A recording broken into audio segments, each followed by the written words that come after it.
morning. Hi, finally you're here. Yeah. You know what?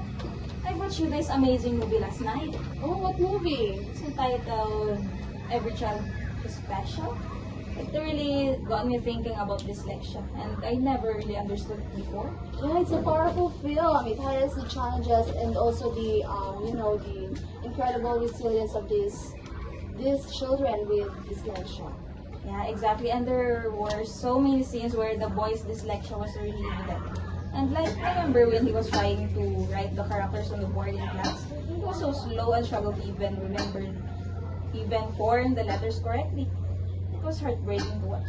Yeah, that's a common symptom, Dyslexia, it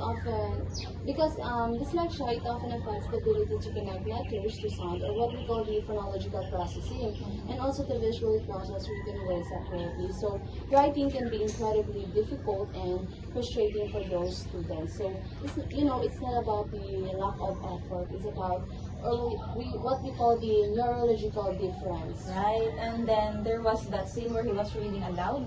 He stumbled over words and skip words and even substitute words that didn't make sense. He seemed so embarrassed. Yeah, that's another key indicator. Difficulties with accurate and fluent reading are very common. The brain's processing information differently, so making it harder for them to decode written words. So this frustration and embarrassment for those students are unfortunately very real and very real. Yeah.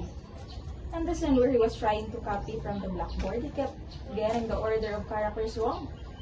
It seemed like such a very simple task, but for him it was a huge struggle. That points toward difficulties with visual spatial processing. About visual processing, which is often associated with dyslexia. It's not about just seeing letters. It's about understanding their order and relationship to each other within those words or sentences. So it's not about just reading and writing. Of course, no, not at all. Dyslexia can impact areas other too, such as memory, organization, and even processing like spoken language. It's a complex learning difference. The movie really showed how important early intervention is. The teacher's support made all the difference. Absolutely, you're right. Early identification and the right kind of support are crucial for those students.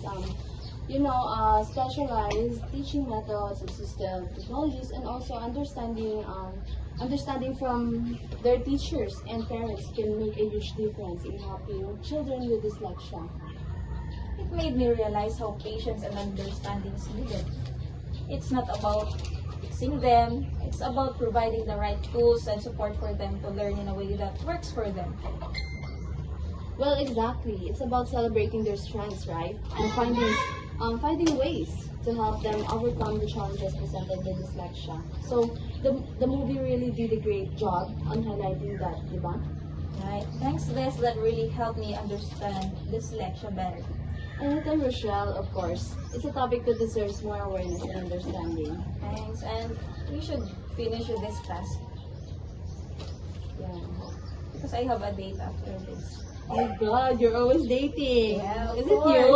Mm-hmm. I'm so jealous, Joe. Yeah, I'm not. I guess I need to go. My date is Yeah, out. sure. You gotta go. Bye. Bye. See you again. See you again.